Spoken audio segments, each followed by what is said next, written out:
Glória seja dada ao nome do Senhor. Eu tinha outros planos, Senhor. Nick Gogliotti. Ele é um autor que conta a história dele, e eu tenho certeza que a história desse autor, tudo que você vai estar ouvindo através da narração desse livro vai edificar a sua vida. Seja muito bem-vindo. Você que já é o nosso inscrito, que já tem acompanhado aí nossos livros, nossos vídeos, que Deus venha te recompensar em nome de Jesus. Você que é novo por aqui, que está chegando pela primeira vez, eu também já te convido a se inscrever em nosso canal, faça parte aí dos nossos inscritos e ativa aí também a notificação para que você não perca nenhum conteúdo que o canal Maricélia, Glória a Deus, Aleluia, possa estar postando. Nosso conteúdo, ele é 100% cristão, ele é 100% relacionado a uma vida cristã, para que você possa utilizar ele como uma ferramenta didática. E nossos livros aqui, nós temos ministrado sobre a vida de pessoas, e isso com certeza tem transformado muitas igrejas e muitas vidas, em nome de Jesus. Nós já vamos entrar aqui no capítulo 1, e eu já convido a você compartilhar também já com alguém, curtir, coloca aí um comentário, para que você não corra o risco de esquecer de fazer esses procedimentos que é muito importante para o nosso crescimento, viu? Então vamos lá, dedicatória. A todas as pessoas que enfrentaram ou estão enfrentando uma circunstância grande e potencialmente devastadora. Meu sincero desejo é que este livro possa ser de algum conforto para você. Oro para que encontre a paz e a direção que somente Deus, por intermédio do nosso Senhor Jesus Cristo e do seu Espírito Santo, pode trazer. Com amor às 3 pessoas que continuam a fazer com que valha a pena viver a minha vida: minha esposa, Dal, meu filho Nicolas e minha filha Daniele. Agradecimentos. Muitas pessoas me ajudaram a aprender através das dificuldades e desafios da minha vida. Gostaria de agradecer a algumas. Minha mãe, Mari, que sempre demonstrou tanto amor por mim, a ponto de jamais me sentir totalmente sozinho. Meus irmãos e irmãs na comunidade da fé, conhecida como Calvary Life Christian Center, especialmente o pastor John e Carmela Muratori. Queen Richard, meu primeiro pastor de verdade, que me deu um entendimento fundamental da Bíblia. George Tolles, que afirmou o valor desse livro. Diane e Rocco Gugliotti, que generosamente me deixaram usar a sua casa de campo como um local isolado para que eu pudesse escrever. Meus irmãos e irmãs na igreja, tio Billy Shosh, que andaram no vale comigo. Os maravilhosos irmãos e irmãs na Frontale Ministries, que me apoiaram com as suas valiosas orações. Liz Stoble, meu agente literário, que acreditou nesta obra e me estimulou a realizá-la. Dona John e Tom do Works Group, que me ajudaram e me encorajaram. Meu editor na Life Journey, Mike Napa, cujas sugestões trouxeram melhorias significativas a este livro.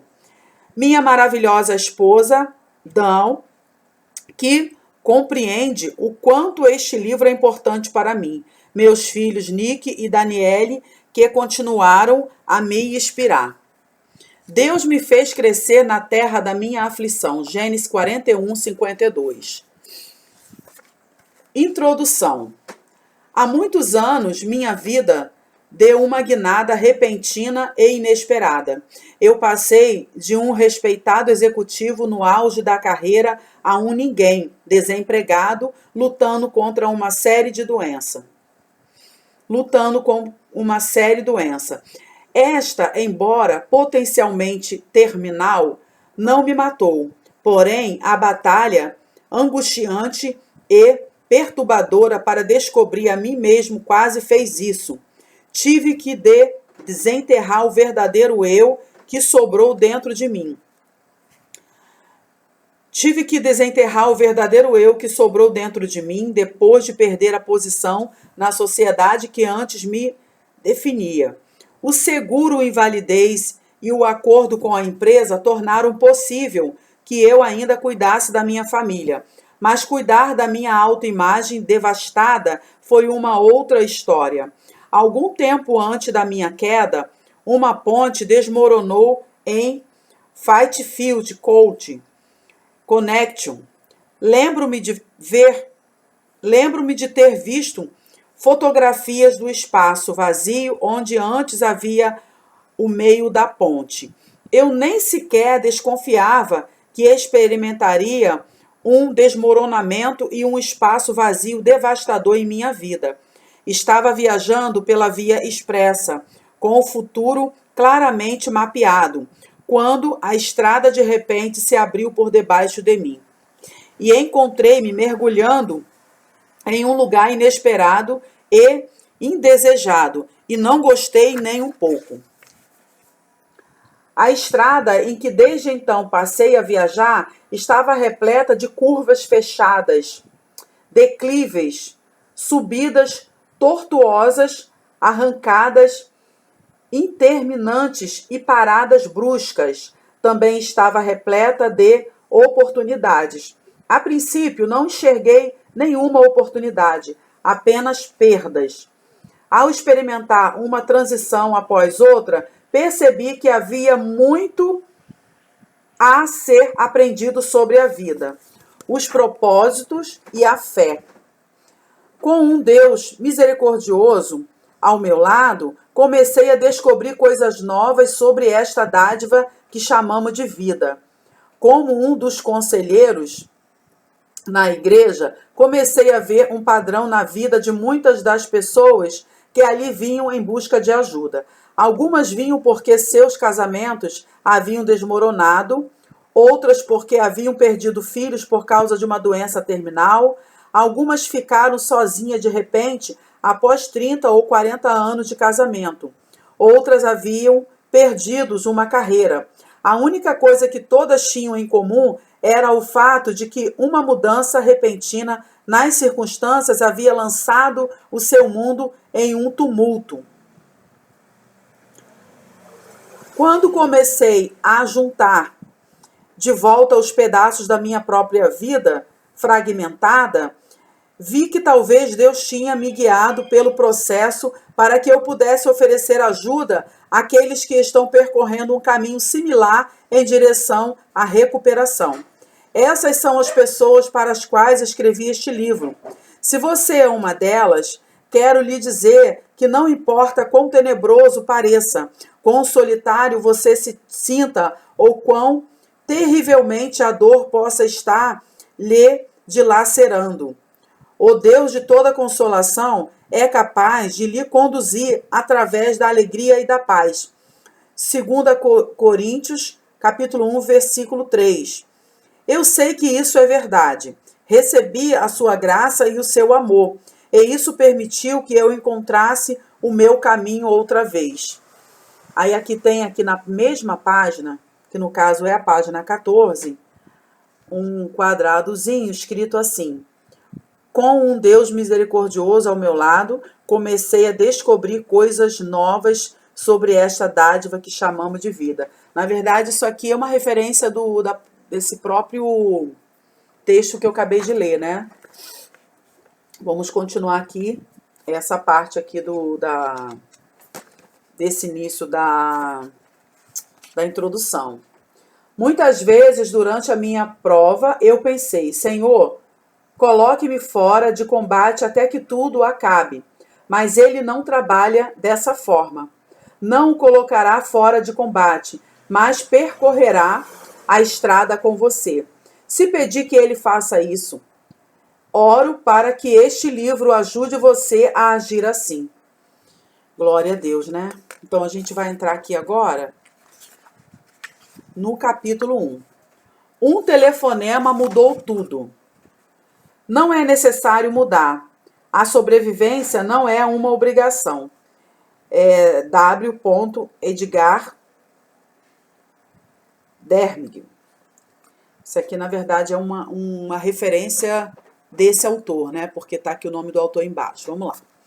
Seja bem-vindo. Se você escolheu este livro ou recebeu de presente de alguém, no caso aqui eu vou estar dizendo assim, se você está ouvindo esse audiobook, existe a chance de que sua vida, assim como a minha, tenha passado por uma grande mudança, levando-o a pensar sobre quem você realmente é. Pode ter sido uma doença, uma incapacidade, o rompimento de algum relacionamento ou qualquer outra mudança repentina. A verdade é que você e eu temos algumas coisas em comum.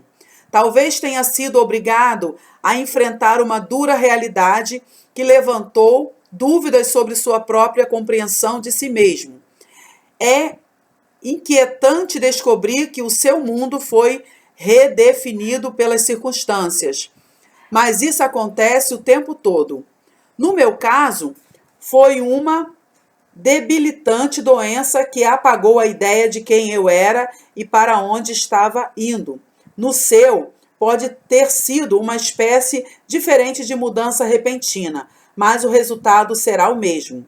Minha jornada começou com um telefonema do meu médico.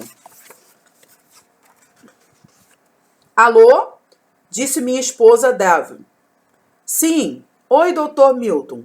Sei. Mas o que significa? Levantei os olhos do jornal que estava lendo e vi que o rosto de Dal tinha mudado de cor. Involuntariamente comecei a tremer. Era evidente que o Dr. Milton não estava transmitindo boas notícias. Isso era fácil de perceber. Vi que minha esposa começou a cambalear sob o peso de suas palavras. Sim, ela disse. Claro, doutor. Nós iremos até aí. Quarta-feira, às 14h30. Obrigada, doutor. Quando desligou o telefone, ela se apoiou na parede branca que separava a sala de estar e a cozinha. Larguei o jornal, pois outras notícias estavam chamando a minha atenção. Dowry, o que ele disse? Perguntei. Ela enxugou os olhos e lentamente virou o rosto para mim. A biópsia mostrou que você tem uma lesão ativa no fígado.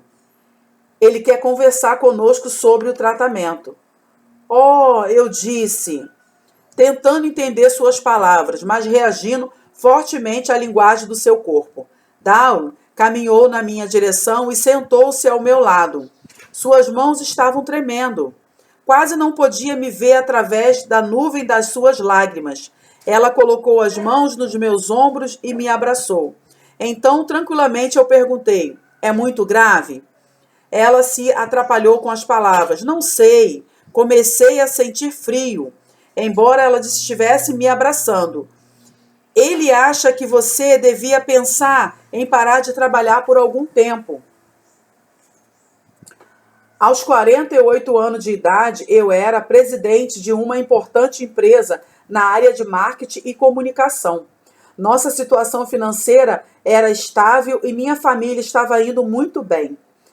As oportunidades surgiam a cada momento e parecia que nosso futuro seria brilhante. Eu tinha sido presbítero da minha igreja por mais de 15 anos. Era convidado com frequência para pregar e estava ativamente envolvido no ministério de aconselhamento.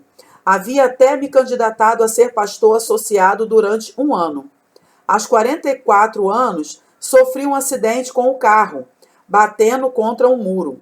E com frequência fiquei impossibilitado de trabalhar. Sem poder trabalhar, fiquei cheio de dúvidas sobre o meu verdadeiro valor. À medida que a confiança em mim mesmo ia diminuindo, comecei a descer uma íngreme ladeira. Foi aí que 4 pequenas palavras, algumas letras apenas, começaram a me perseguir. Quem é você agora? Aquilo que fazemos não determina quem somos. Nosso valor essencial não é definido pelas nossas atividades, pelos nossos sucessos ou pelos nossos erros. Ele não é conquistado, mas concedido a nós por Deus. No entanto, muitos passam a vida tentando provar que são aceitáveis, valorizados e importantes. Eu vou dar uma pausazinha para anotar esse texto aqui. Glória a Deus. Eu aconselho vocês também a estarem anotando, se for possível, porque vocês estão ouvindo aí a narração do audiobook, mas tem alguns pontos que vocês podem também estar elaborando, não só para um aconselhamento, como também um esboço para uma pregação, para um devocional. Isso é muito importante, vocês estarem fazendo isso. Eu não era diferente, ficava perguntando a mim mesmo: o que resta se você não tiver as coisas que, segundo pensa, tornam a sua vida tão importante? Para que você serve agora que perdeu o seu lugar no mundo? Você pode estar fazendo a si mesmo essas mesmas perguntas. Isso sempre acontece com todos nós, mais cedo ou mais tarde.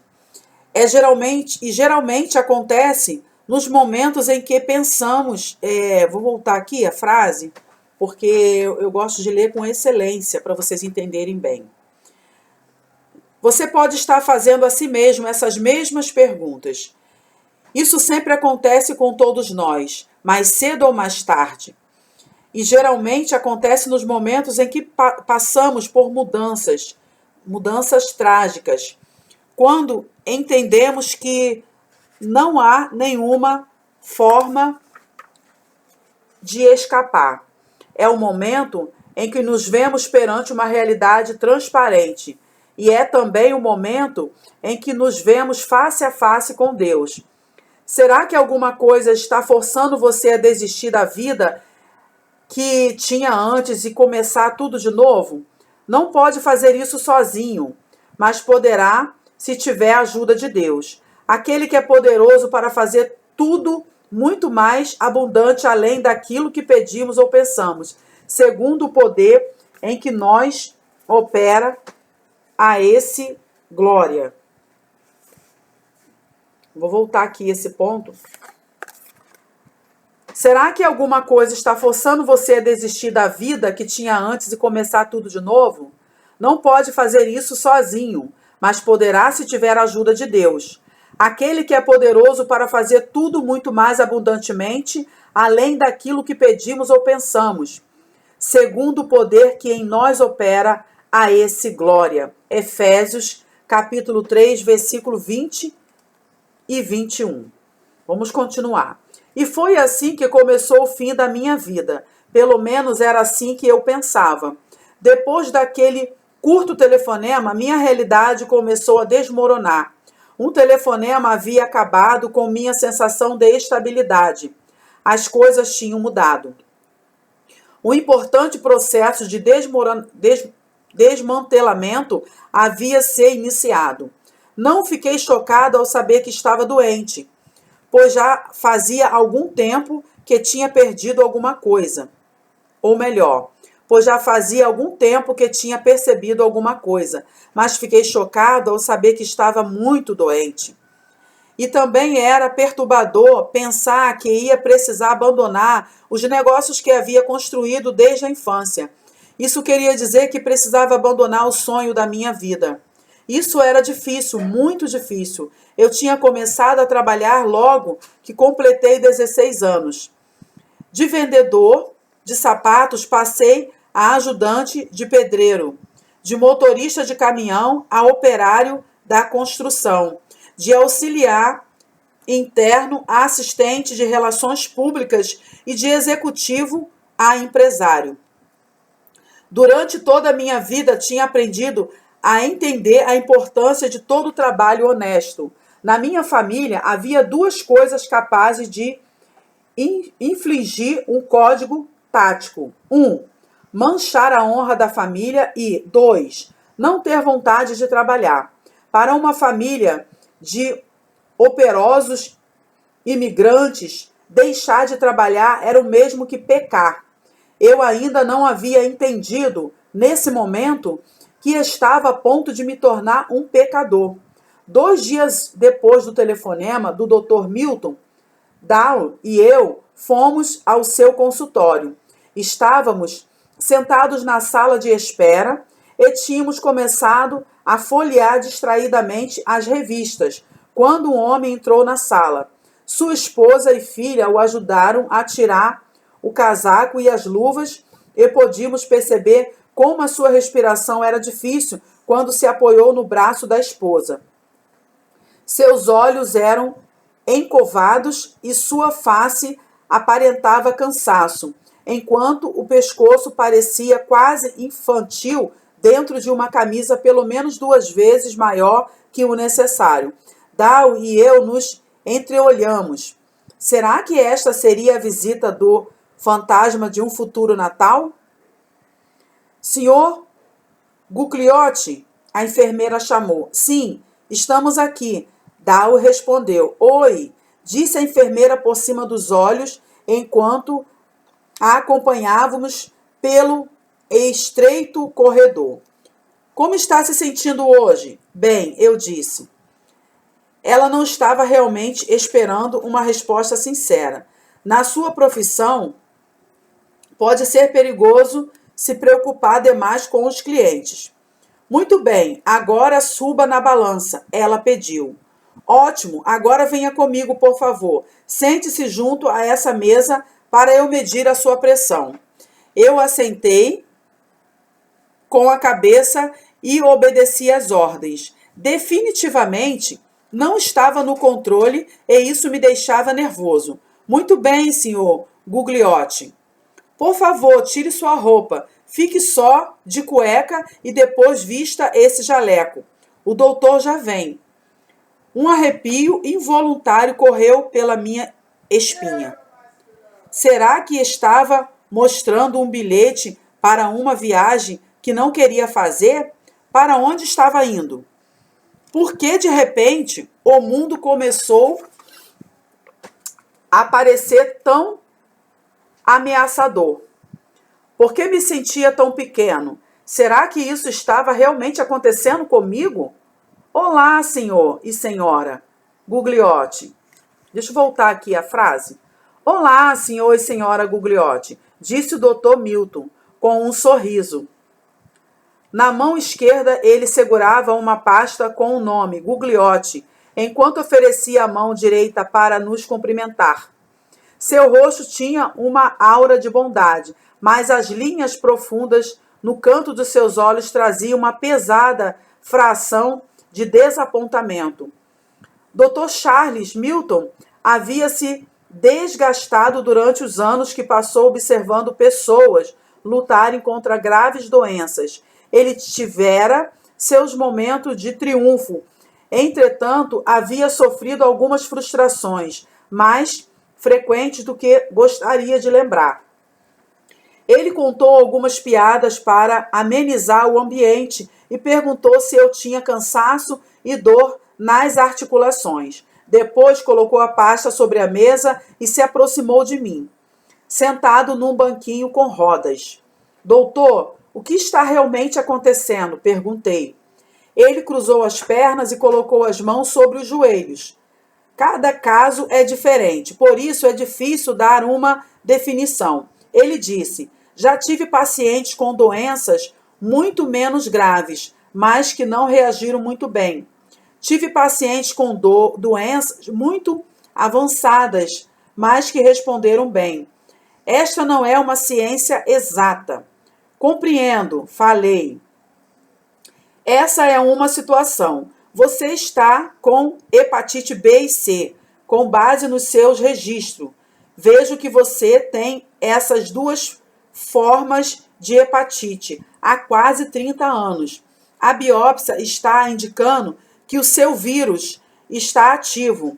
Francamente, eu esperava que ele fosse persistente, mas não estive ativo. Vou voltar aqui.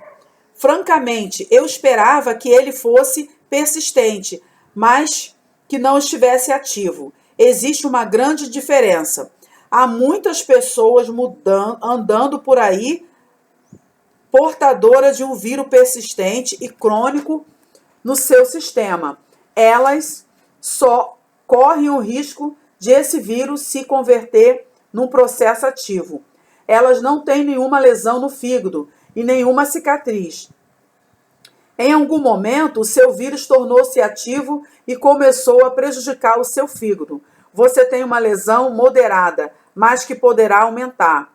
Você entendeu? Deixa eu continuar aqui.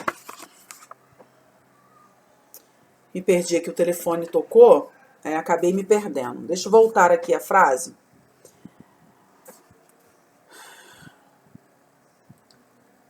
Vou voltar.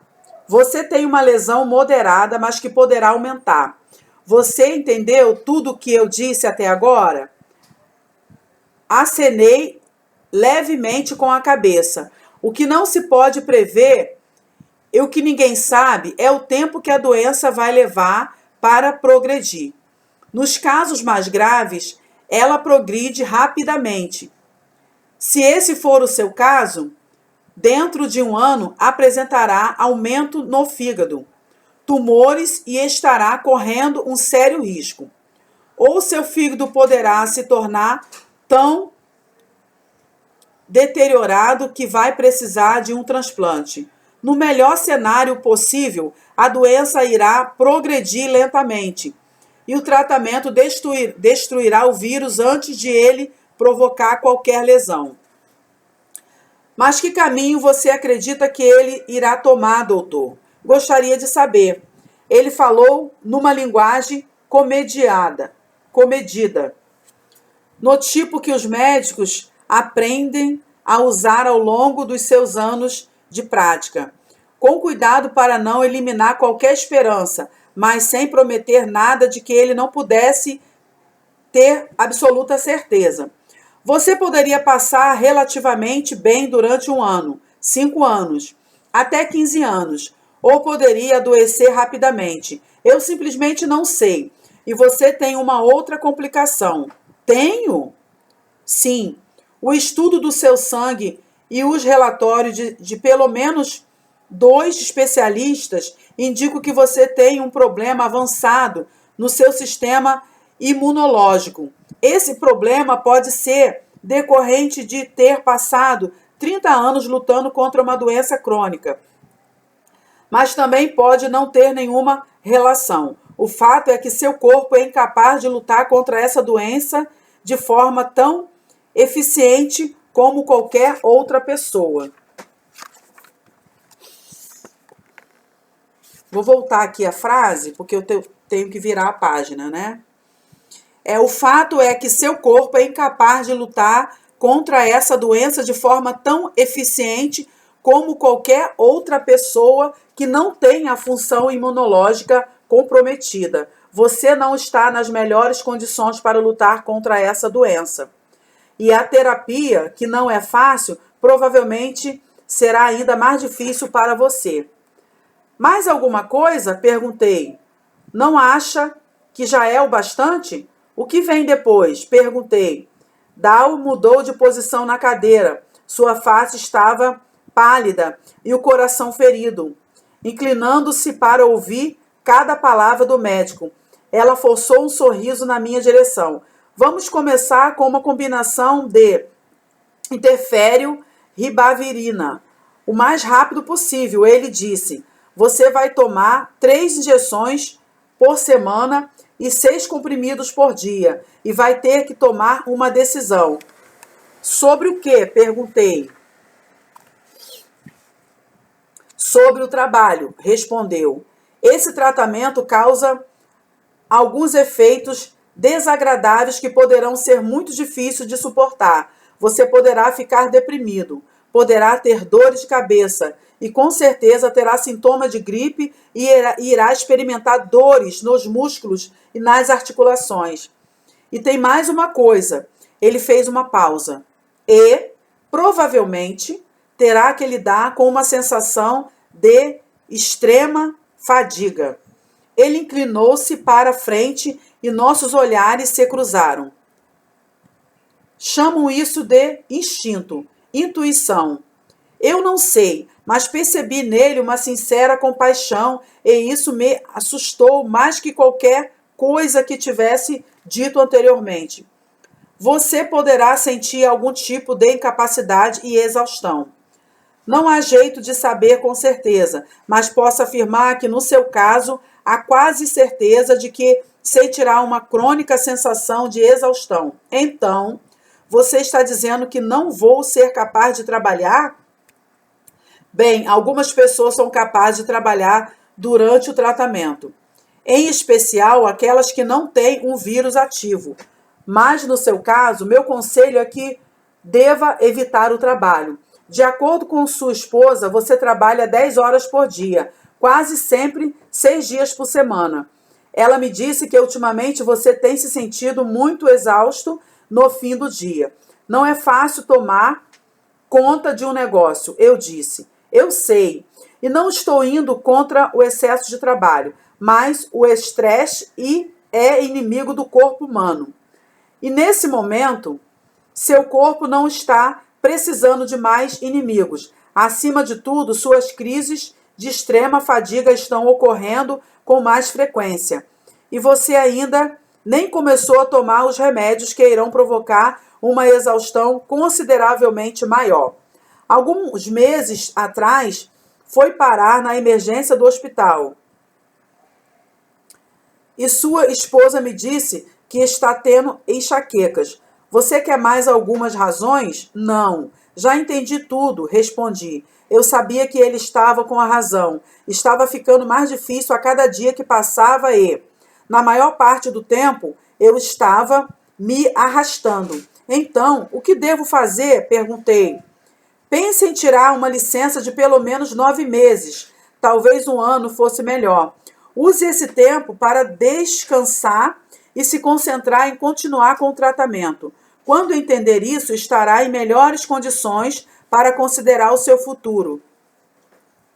Ele disse: a família sempre foi a minha motivação para o trabalho. Não havia sentido em me pressionar agora para mais tarde ficar sem eles. Fiquei pensando no meu filho, Nicolas, dizendo ao seu filho que gostaria que ele tivesse me conhecido, o seu avô.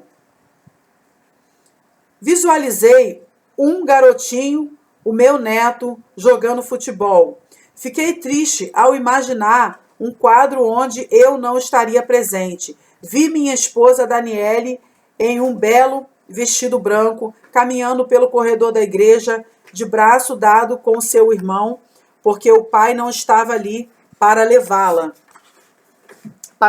ao altar. E vi minha esposa Dawi na praia, no lugar onde havíamos imaginando passar o resto da vida juntos. Em vez de partilhar sua alegria comigo, ela carregava o pesado fardo das lembranças e da solidão. Caminhava com a cabeça baixa, ouvindo o canto triste de uma solitária gaivota ecoando nos seus ouvidos. Foi muito difícil. Eu estava com medo. Eu tinha dúvidas. Não podia enxergar nenhuma opção que me agradasse. O personagem de um romance que li certa vez descreve esse tipo de experiência quando se chega a um momento da vida em que se percebe que as condições mudaram de modo repentino. Aquela descuidada corrida pela vida começa a frear sonoramente. Todos aqueles anos de agitação, com a vida nos levando para onde queremos, terminaram de forma abrupta. Foi esse tipo de momento que senti, e eu queria desesperadamente fazer o tempo voltar e que todo esse pesadelo fosse embora. Você gostaria de ter alguns dias para pensar no assunto? Ele perguntou finalmente. Ah, sim. Dow terminou a sentença por mim. Obrigada, doutor. Iremos orar sobre isso. Queremos fazer tudo, mas sua voz sumiu. Ela limpou a garganta. Tudo que for necessário para ele melhorar. Por um segundo pensei que poderia fazer com que tudo acabasse. Não tenho que aceitar isso, pensei. Vou lutar ao meu modo pela vida, como sempre lutei. Uma lancinante dor na cabeça me trouxe de volta à realidade. Uma enxaqueca estava a caminho. Eu não sabia que Deus estava cada vez mais perto à medida que minhas necessidades aumentavam. e não sabia, certamente, que o telefonema do consultório do doutor iria se transformar num convite de Deus. Como poderia saber que isso seria apenas o começo de um exame detalhado sobre a minha vida e sobre tudo o que eu considerava importante? Todo, tudo aquele, todo aquele que descobre a diferença entre ser e fazer encontra a paz que somente Deus pode dar. Se algum evento que muda a nossa vida já lhe aconteceu, talvez você não esteja fazendo as coisas que costuma fazer antes, mas há algumas coisas que pode realmente fazer. É difícil, mas é o caminho único. Pare por um segundo, respire e coloque de lado seus pensamentos ocupados. Agora, na presença de Deus, faça a si mesmo essa pergunta: quem realmente sou? O ser acompanha naturalmente o fazer, mas primeiro precisa descobrir quem você é agora. E isso não é fácil, eu sei, mas pode ser feito, porque ele prometeu que iria ajudá-lo. Seja bem-vindo à jornada. Você pode estar prestes a abrir a porta da sua alma. Trabalhai não pela comida que padece, mas pela comida que permanece para a vida eterna, a qual o Filho do Homem vos dará, porque a este o Pai, Deus, o selou. João 6:27. Glória a Deus. Então, nós terminamos aqui, irmãos, o capítulo 1, muito forte essa experiência até agora, irmãos. Eu já estou aqui impactada. É claro que a gente tem que ler, né? Tem todo um desafio. Quero pedir perdão, né? Alguns momentos que a gente gagueja. Eu já li esse livro há alguns anos atrás. E esse livro ele estava com uma amiga minha, né? Há muitos anos que estava na casa dela e eu estava para pegar esse livro. E Deus ministrou eu resgatar esse livro na casa dela para eu estar ministrando aqui para vocês. Então, terminamos aqui toda essa parte da introdução. Quero louvar a Deus pela sua vida, que esse livro possa, irmãos, trazer assim mudança. Não perca a continuação do próximo capítulo. Tem muita coisa que você vai se emocionar. Eu tenho certeza que esse livro será um divisor de águas na sua vida. Eu já profetizo em nome de Jesus. Fiquem todos com Deus e até a nossa continuação em nome de Jesus. Amém.